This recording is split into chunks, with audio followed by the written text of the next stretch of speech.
Pesawat ini telah terbang di langit selama 5 tahun, tapi penumpang di dalam tidak merasakan apapun, bahkan wajah mereka tidak ada yang berubah. Bahkan kerabat mereka berpikir mereka sudah mati. Namun di hari itu, petugas bandara menemukan signal penerbangan mereka. Petugas yang terkejut menanyakan lagi nomor pesawatnya. Apakah ini penerbangan 828? Setelah mendapatkan jawaban dari kapten, menara menyetujui permintaan mereka untuk mendarat. Tapi ketika penumpang ini mendarat, bukan keluarga yang datang untuk menyambut mereka, melainkan segerombolan polisi dan penyidik terkait. Semua orang terkejut. Saat itu, pemeran utama wanita, Michaela bertanya, "Apa yang terjadi?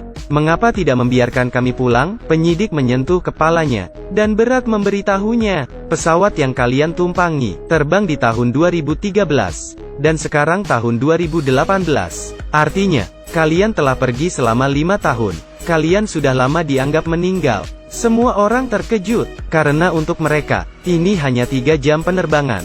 Bagaimana bisa terbang selama 5 tahun? Untuk mengetahui kebenarannya, polisi menanyai semua orang satu persatu. Namun anehnya, jawaban dari semua adalah sama. Tidak ada hal aneh terjadi, hanya saja ada angin kencang di tengah perjalanan. Setelah benturan singkat, lalu kembali normal. 36 jam kemudian, polisi mengakhiri investigasi, melepaskan semua penumpang terlebih dahulu, dan kerabat pun berdatangan. Melihat mereka muncul kembali setelah 5 tahun menghilang, mereka berpelukan erat, dan 5 tahun mereka menghilang. Banyak yang telah terjadi. Putri Ben telah tumbuh dewasa, menjadi gadis cantik. Michaela bertanya pada ayahnya, kenapa ibunya tidak datang. Ayahnya terpaksa memberitahunya, 1 tahun yang lalu, ibunya sakit parah, dan telah meninggal. Saat ini mereka benar-benar percaya bahwa mereka telah menghilang selama 5 tahun. Setelah orang-orang ini pergi, tim investigasi turun tangan untuk menyelidiki,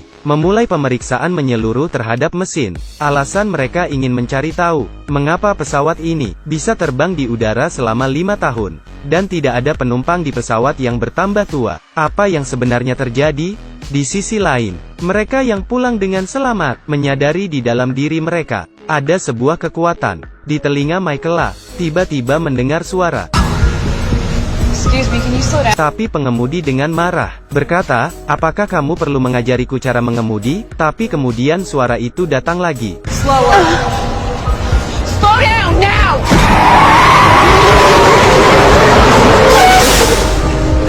How'd you see him coming?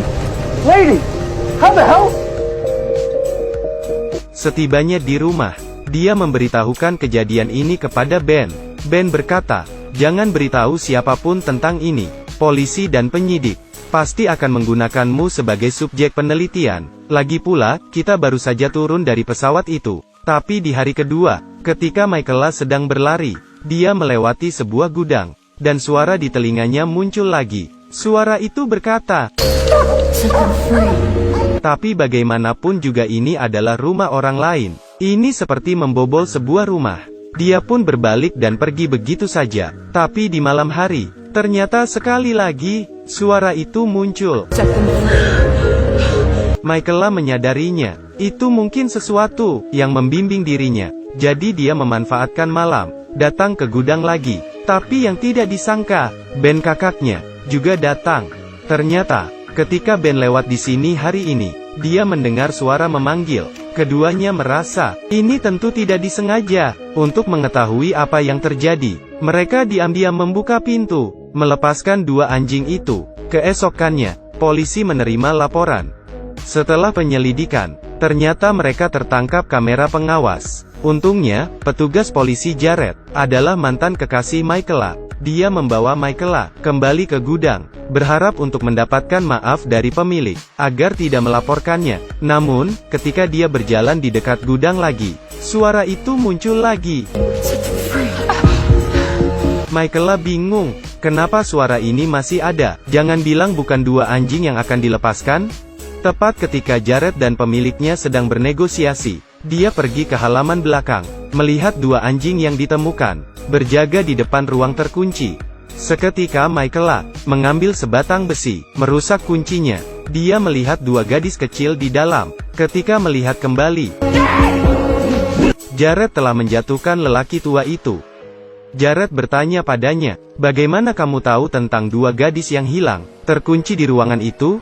Tapi Michaela tidak bisa menjelaskannya padanya. Namun, malam itu, lebih banyak hal aneh yang terjadi. Pesawat yang menghilang selama 5 tahun, secara ajaib muncul kembali 4 hari kemudian, tiba-tiba meledakkan diri. Tim investigasi tidak punya waktu untuk mempelajarinya. Itu sangat aneh, hancur berkeping-keping. Lebih dari 20 orang hadir, menyaksikan seluruh proses. Dan orang-orang ini, adalah penumpang penerbangan 828. Mereka tiba-tiba kembali. Mereka datang ke sini secara kebetulan, karena semua menerima bimbingan dari suara misterius. Polisi menyelidiki mereka lagi, ditanya satu persatu, tapi polisi tidak menemukan apapun. Jawaban mereka, kata hati yang membawa mereka ke sini, ingin melihat pesawat ini. Polisi pun terpaksa melepaskan mereka semua. Keesokannya, seorang wanita dengan penerbangan 828 sama seperti mereka, tertembak mati di rumahnya. Dan sebelumnya, dia menerima wawancara di media utama, mengaku mengetahui kebenaran tentang hilangnya pesawat, dan mengatakan bahwa pemerintah dalang di balik ini. Demi menemukan kebenarannya, Michaela dan Ben datang ke rumah korban. Menurut suaminya, sejak turun dari pesawat, istrinya berperilaku sangat aneh, mendesak saya untuk menghasilkan banyak uang, dan sekarang berkata aku terlalu banyak uang. Penyidik yang bertanggung jawab muncul lagi. Dia mengambil alih kasusnya. Ketika insiden itu ditemukan, hanya korban yang ada di rumah, dan di tempat kejadian. Seorang tersangka juga ditangkap. Dia berada di sekitar tempat kejadian, dan dia salah satu orang yang memiliki noda darah korban di tubuhnya. Keesokannya, Michaela melalui bantuan Jared, korban dan suaminya, memiliki banyak mall. Salah satu mall, itulah yang dikatakan pengasuhnya tempo hari, jalan komersial kelas bawah. Karena di hari kejadian itu, korban pergi menata rambutnya. Ketika kembali, ada luka di tubuhnya. Jadi keduanya dengan cepat bergegas ke sana. Mereka baru memasuki pintu, seorang penyewa melarikan diri dengan panik. Ben dan adiknya dengan cepat mengikutinya. Setelah tersudut, mereka mencegat wanita itu, dan bertanya, suami korban telah mengoperasikan pencatutan ilegal, dan sebagian besar disewakan kepada penumpang gelap, membebankan biaya tinggi. Setelah mengetahui hal ini, Michaela dengan identitas polisi, menjenguk tersangka. Namun siapa tahu, pria ini setelah mendengar suara tembakan hari itu, lalu pergi memeriksa, dan dia berkata, penumpang di pesawat itu, adalah orang-orang terpilih. Tidak lama kemudian, saat mencari sahabat ibunya yang hilang, Michaela melihat, kalung di mobil pengasuh korban. Itu milik korban di pesawat. Jadi setelah diinterogasi oleh polisi, terbukti, karena pengasuh ini cemburu, lalu menembak majikannya. Di saat bersamaan, penumpang lain di pesawat, sepertinya melihat patung perunggu di depannya. Ketika berkedip, apa yang sebenarnya terjadi? Yang menyukai film ini, Anda dapat mencari sendiri serial TV Amerika Destiny Flight. Tonton saja. Saya Xiaogi. Sampai jumpa.